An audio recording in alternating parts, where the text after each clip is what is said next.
আল্লাহর রহমতে বুদ্ধিজীবী যা ছিল দেশে সব আমি সাইজ করছি। প্রত্যেক ডিবেটে তারা হারছে আমার কাছে, দেখছেন যত বুদ্ধিজীবী। এখন বের হয়েছে রাষ্ট্রচিন্তক। কি বের হয়েছে? এটারও ধরছি, নামটা বলবো না। রাষ্ট্রচিন্তক উনি, ওরে পাইলে আমি বলছি, আমি সমন্বয়কদেরকে বলছি ওরে আমার সাথে ডিবেটে আসতে বলো, টিএসসি তে, ভার্সিটিতে যাবো, আমি বিশ্ববিদ্যালয়ে যাবো, টিএসসি তে অনলাইন বাহাস না অফলাইনে বাহাস করব। রাজি হয় নাই। ওরে পাইলে ওর মাথায় সুপারি রেখা খরম দিয়া বাড়ি দিতাম যে তুমি কত বড় বুদ্ধিজীবী হয়েছে। ও বলে আরবের ইসলাম চলবে না বাংলাদেশ। আরবের ইসলাম ছাড়া ইসলাম আছে? তে কথা বলে সে কাফের হয় নাই? তো শুধু আব্বাসী বলবে কাফের হয়েছে, বাকি মৌলবী সাহেবদের মুখে কুলু। আমাকে তো এমনি অপবাদ দেয় যে আমি কথায় কথায় কাফের বলি। ওরা কথায় কথায় কাফের হয় বলেই তো আমি কথায় কথায় কাফের বলি। তো বাকি মৌলবী সাহেবরা চুপ কেন? দায়িত্ব তো তাদেরও ছিল। আমি যদি ফরজে কিফায়া হিসেবে দায়িত্ব পালন করে দিই, বাকিরা তো আমাকে সমর্থন দিবে। এটা দায়িত্ব না? সবাইকে বলতে হয় না, একজন বললেই হয়, বাকিরা কি করবে? আপনার সব আলেমরা আল্লাহকে সাক্ষ্য রেখে বলেন, সে যে বলছে আরবের ইসলাম চলবে না, কাফের হয় নাই? ওর বউ তালাক হয় নাই?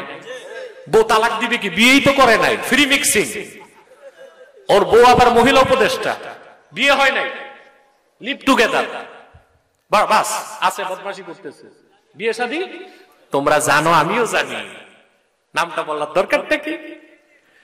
কি সুরত, লম্বা সাদা কুর্তা, এত মোটা আলিগুড়ি পায়জামা, ওটার ভিতরে ওর নাতিরই ঢুকানো যাবে, মাথায় কিম্ভূত কিমাকার টুপি, রবি ঠাকুরের মতো লম্বা দাড়ি, 3 ইঞ্চি মোটা মোষ, পিছনে সরস্বতীর মূর্তি, সামনে লালনের বেহালা। চিনছেন না?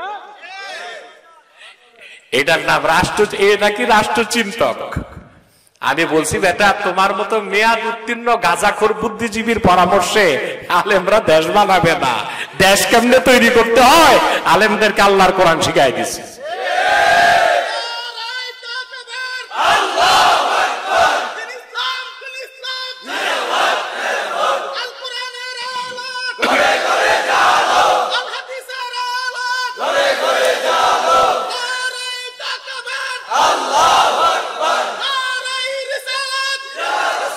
সাল্লাল্লাহু আলাইহি ওয়াসাল্লাম। দেখতে দেখতে 1 ঘন্টা চলে গেছে, তোমরা আমারে মনেও দিলা না, 1 ঘন্টা হয়ে গেছে। এখন দেখলাম আর 10 মিনিট।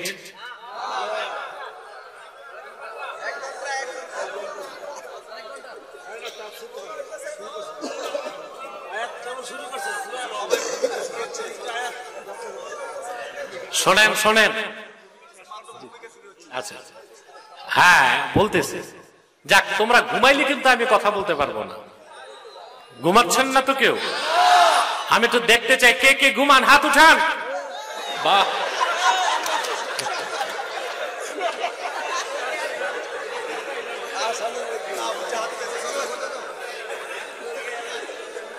যাক, এটা একটা কথা আছে না, হুজুগে বাঙালি। আমি এই কথায় একমত না। হুজুগে বাঙালি না, না বুঝে বাঙালি।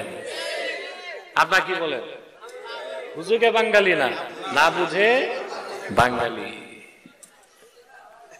সম্মানিত সুধী, খুব খেয়াল করেন, মনোযোগ দেন। তাহলে ইসলামকে ভাগ করা যাবে না, পলিটিক্যাল ইসলাম, সুফিবাদী ইসলাম, রেডিক্যাল ইসলাম। আমরা যখন জিহাদের কথা বলি, ওরা বলে এটা রেডিক্যাল ইসলাম। আমরা যখন ইসলামী আইনের কথা বলি, ওরা বলে এটা তো পলিটিক্যাল ইসলাম। আর যারা মসজিদে আর মাদ্রাসায় খানকায় বসে তসবিহ জপে, ওরা বলে এটাই ঠিক, এটা সুফিবাদী ইসলাম। খুব খুশি ওরা এটাই চায়। আলেম ওলামা পীর মাশায়েখ তসবিহ নিয়ে থাকবে মসজিদে মাদ্রাসায় খানকায়, বুঝলেন না?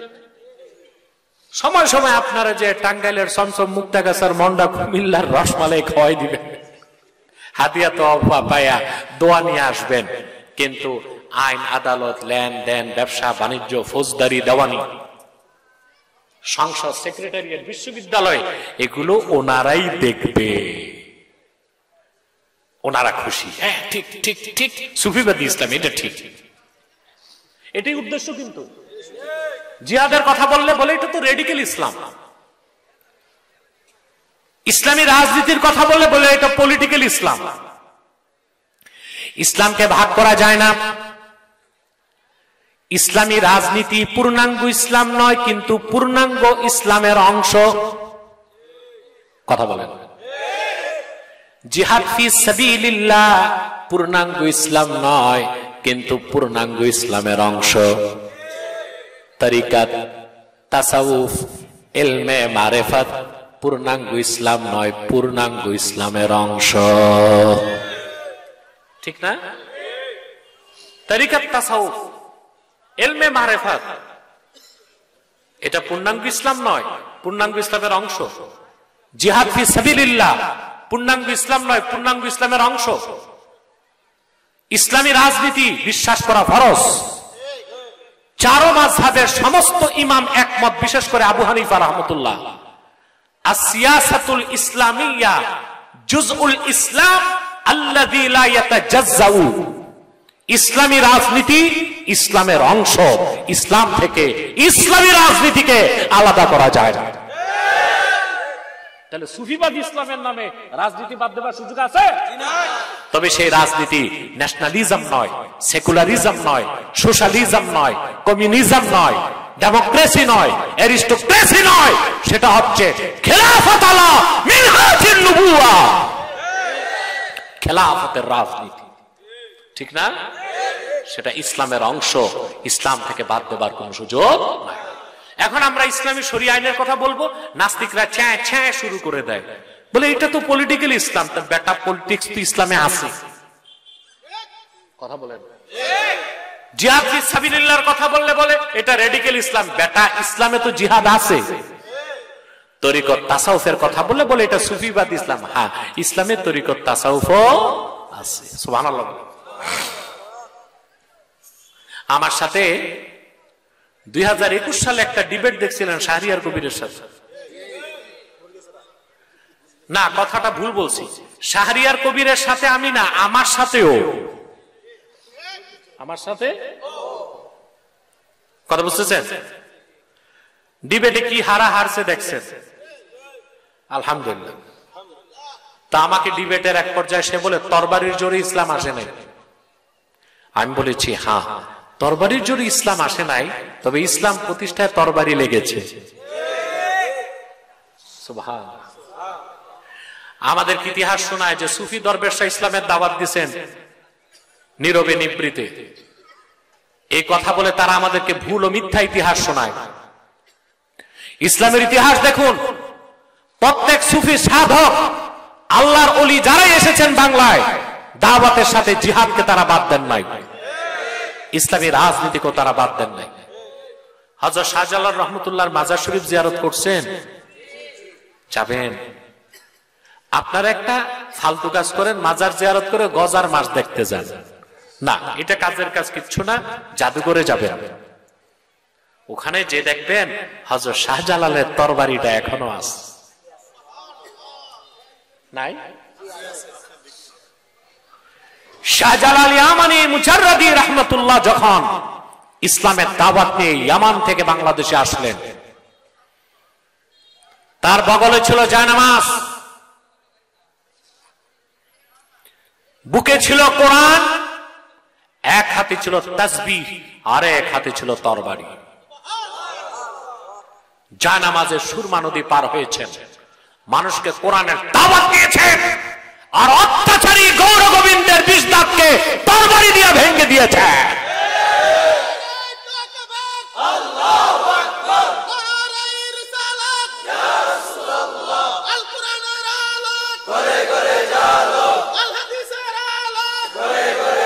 সম্মানিত সুধী, হযরত শাহজালাল তরবারি ব্যবহার করেন নাই? কথা বলেন। কয়জন ওলি ছিল সাথে? 360 জন। সিপাহসালার কে ছিল? নাসিরউদ্দিন সিপাহসালার রহমতুল্লাহ। তা আমাদেরকে তোমরা কোন সুফিদের ইতিহাস শুনাইতে চাও? শাহজালাল রহমতুল্লাহর আগে 440 হিজরিতে সুলতান মাহমুদ বালখি মাহিসাওয়ার রহমতুল্লাহ বাংলাদেশে এসেছেন। বাংলার প্রাচীন রাজধানী সোনারগাঁ, তারও আগে প্রাচীন রাজধানী হচ্ছে পুন্ডুবর্ধন, দিনাজপুর, বগুড়া, রংপুর, মহাস্তাগর, এই জোনটা। ইতিহাস পড়ছেন না? এটা সোনারগাঁয়েরও আগে ছিল রাজধানী। সেখানে তিনি আসলেন 440 হিজরিতে, মানে 1000 বছর আগে। সুবহানাল্লাহ। তারপরে আমার আরেকটা দুঃখ, আলেম ভাইদেরকে বলবো, এই সোনারগাঁয়ের যে কি ইতিহাস আছে, আপনারা সোনারগাঁয়ের মানুষগুলোর শোনা, ওদের বুকটা ভরে যাবে। এই সোনারগাঁয়ে 700 বছর আগে হাদিসের দার্স চালু হয়েছিল। বাগদাদ থেকে ছাত্ররা আসতো এখানে পড়ার জন্য, আসে নাই? সুলতানি আমলে এই সোনারগাঁয়ে 1 টাকায় 8 পণ চাল পাওয়া যেত, 3 টাকায় গরু পাওয়া যেত। ইবনে বতুতা এসেছিলেন সোনারগাঁও, তার বইতে লিখে গেছেন। সোনারগাঁও নিয়ে অনেক ডকুমেন্টারি বাংলাদেশে তৈরি করছে অনেকে, অনেক ডকুমেন্টারি আছে। কিন্তু ওই ডকুমেন্টারিতে 700 বছর আগে হাদিসের দার্স এখানে হতো, ওই কথাটাকে তারা গোপন করে, ওই কথাটাকে গোপন করে। এই সোনারগাঁয়ে ছিল এক জয়নুল আবিদিন নাকি, ওই শিল্পী নাকি, হ্যাঁ, গরুর গাড়ি আসছিল, এইটারে বড় করে দেখায়, বুঝলেন নি? তারপরে আরো আরো কি আছে, ওই জাদুকর টাদুকর, এগুলোর ইতিহাস বলে। কিন্তু হাদিসের দার্স হতো সোনারগাঁয়ের মাটিতে। আজকে না, দিল্লি শাহী জামে মসজিদে হাদিসের খেদমত চালুর আগে বাংলার সোনারগাঁয়ে হাদিসের খেদমত চালু হয়েছে। সোনারগাঁয়ের আলেম ভাইরা বুক ফুলায় বলেন, এই যুবকদের সিনায় আশা ভরে দেন, আনন্দ ভরে দেন। তারও আগে রাজধানী ছিল আপনার বগুড়া মহাস্তাগরে। 440 হিজরিতে সুলতান মাহমুদ বালখি, ওনার বাড়ি ছিল আফগানিস্তানের বালখে। ওনার বাবা ছিল রাজা, সম্রাট। বাবার পর উনি হচ্ছে সম্রাট। আল্লাহর ওলি বাদশাহী বাদ দিয়া ফকিরি পদকে বেছে নিয়েছেন, বাদশাহী বাদ দিয়া ফকিরিকে বেছে নিয়েছেন। তিনি বালখ থেকে আসলেন সন্দ্বীপে, সন্দ্বীপ থেকে নদীপথে আসলেন মহাস্তাগরে। হিন্দু রাজা পরশুরাম অত্যাচারী শাসক, সুলতান মাহমুদ বালখি মাহিসাবার যখন দিনের দাওয়াত দিলেন, প্রথম চান্সেই পরশুরামের স্ত্রী আর মন্ত্রী মুসলমান হয়ে গেছে। রাজা পরশুরাম দেখছে সবই তো গেল, সে তখন সত্যের দাওয়াতকে মেনে নিতে চায় নাই, বাধা দিতে সে তরবারি নিয়ে মাঠে আসলো। সুলতান মাহমুদ বালখি তখন তরবারির জবাব দিচ্ছেন তসবি দিয়া, তরবারি কোষ মুক্ত করলেন, জিহাদের পথে তিনি এগিয়ে গেলেন। তারপরে রাজা পরশুরাম নিহত হলো। 1000 বছর আগে সুলতান মাহমুদ বালখি মাহিসাওয়ার রহমতুল্লাহ বগুড়ার মাটিতে আল্লাহর দ্বীনের ঝান্ডাকে উড়ায় দিলেন। অতএব সুফিবাদী ইসলামের নাম দিয়া জিহাদকে বাদ দেওয়া আর ইসলামী রাজনীতি বাদ দেওয়া, এই ভুল ইতিহাস আর বাংলাদেশের মানুষকে শিখাতে দেওয়া হবে না ইনশাআল্লাহ। ঠিক কিনা বলেন? তাহলে আমার ভাইরা কান পেতে শুনে রাখো, রেডিক্যাল ইসলাম বলে, পলিটিক্যাল ইসলাম বলে, সুফিবাদী ইসলাম বলে ইসলামকে ভাগ করা যাবে? জিহাদ পূর্ণাঙ্গ ইসলাম নয়, পূর্ণাঙ্গ ইসলামের অংশ। ইসলামী রাজনীতি পূর্ণাঙ্গ ইসলাম নয়, পূর্ণাঙ্গ ইসলামের অংশ। সুবহানাল্লাহ। তরিকত, তাসাউফ, ইলমে মারিফাত পূর্ণাঙ্গ ইসলাম নয়, পূর্ণাঙ্গ ইসলামের অংশ। ইসলাম একটাই, ইসলাম পরিপূর্ণ, ইসলাম নূর, ইসলাম আল্লাহ কর্তৃক স্বীকৃত একমাত্র জীবন বিধান। সুবহানাল্লাহ। আরেকটা ফিতনার কথা বলে দিই, ইসলামের বিপক্ষে অপপ্রচারে খ্রিস্টানদের একটা দল নামছে, এদের নাম হচ্ছে মুভ ফাউন্ডেশন। কি নাম? অজান্তে অনেক আলেম এই ফাউন্ডেশনে যোগ দিয়ে দিছে। তাদের মূল প্রচার হচ্ছে ইন্টারফেথ থিওরি, আন্তধর্মীয় মতবাদ প্রচার করে। তারা সেমিনার করে, একজন মৌলভী সাহেব, হিন্দুকে একটা ঠাকুর, খ্রিস্টান গো পাদ্রী, আর বৌদ্ধদের ভিক্ষু, সব একসাথে বসে শান্তির বাণী প্রচার করে। নাউজুবিল্লাহ বলবেন। আর এই ইন্টারফেথ যারা প্রচার করে তারা বলতে চায় ইসলাম ইজ দ্য বেস্ট, ইসলাম শ্রেষ্ঠ। তবে অন্য ধর্মের মধ্যে ভালো কিছু থাকলে নিতে সমস্যা কি? যদি কেউ বলে ইসলাম ইজ দ্য বেস্ট, সে মুসলিম হতে পারবে না। বলতে হবে Islam is the best, Islam is the last. ইসলামী সেরা, ইসলামী শেষ। Islam is completed by Almighty Allah. ইসলাম আল্লাহ কর্তৃক পরিপূর্ণ। সুবহানাল্লাহ বলেন। ইসলাম আল্লাহ তাআলা পরিপূর্ণ করে দিয়েছেন। ইসলামই সর্বশ্রেষ্ঠ, ইসলামই চূড়ান্ত। অন্য কোন ধর্মের কোন মতাদর্শ ভালো কিছু থাকলেও গ্রহণ করার সুযোগ। আসেন আপনাদেরকে একটা যুক্তি শিখায় দিই, বলবো? যারা বলে সব ধর্মই তো ভালো কথার ভালো কাজের কথা বলে, বলে না? তো অন্য ধর্মে ভালো কিছু থাকলে নিতে সমস্যা আছে? প্রশ্ন প্রশ্ন প্রশ্ন আসে না? যেমন বিশেষ করে ইসলাম ছাড়া আরো দুইটা ধর্ম আছে, একটা ইহুদি ধর্ম আর একটা খ্রিস্টান ধর্ম। এই ইসলাম অপরপক্ষে ইহুদি আর খ্রিস্টান, এই তিনটা ধর্মকে পশ্চিমারা বলে সেমেটিক রিলিজিয়াস, অর্থাৎ আসমানি ধর্ম। আরবিতে আকাশকে বলে সামা, সামা থেকে সেমেটিক। তো যে ধর্মগুলো এসেছে আসমান থেকে, ওগুলো তোমাকে অ্যালার্জি আছে নাকি? না না, কেউ যাবা না, কেউ না, সব বসে থাকবে। আপনারা বসে বসে, জায়গাও তো নেই, বসবে কই? হ্যাঁ, রাত বেজে গেছে 11:30। আর একটু বিছানার ব্যবস্থা করা দরকার ছিল, মাঠে তো জায়গাও নেই।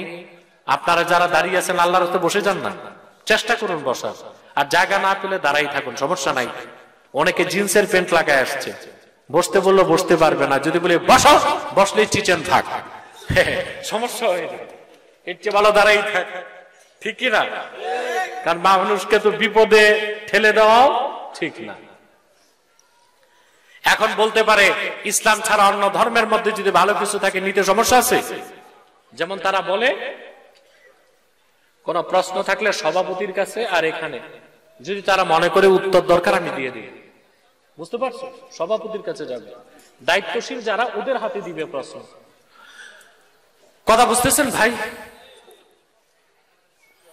তো ওরা কাফেররা, নাস্তিকরা বলতে চায় যে সেমেটিক রিলিজিয়াস যেগুলো আসমান থেকে আসছে ওগুলো তো মানা যায়।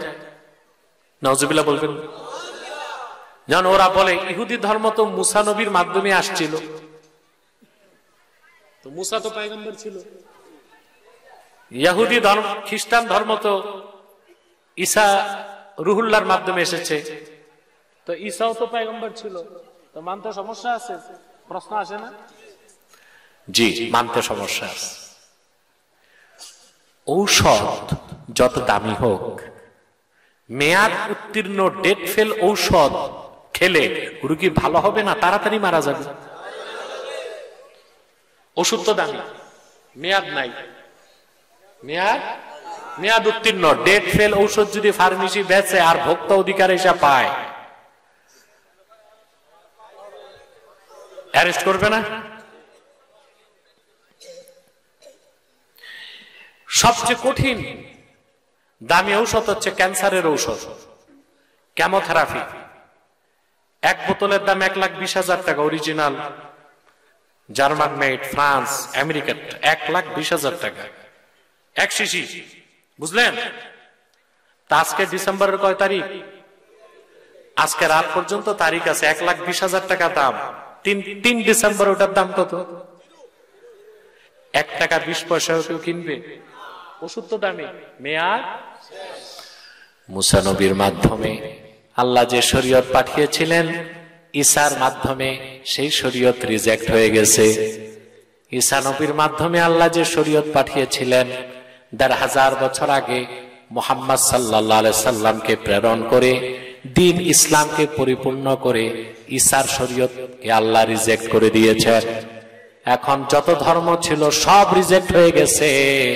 ওই সব ধর্মের ভালো কিছু থাকলেও নেওয়া যাবে না, শুধু ইসলাম, কেবলমাত্র ইসলাম, একমাত্র ইসলাম। এই ইসলামকে আল্লাহ বলেছেন ইলা বিইজনি রাব্বিহিম ইলা সিরাতিল আজিজিল হামিদ।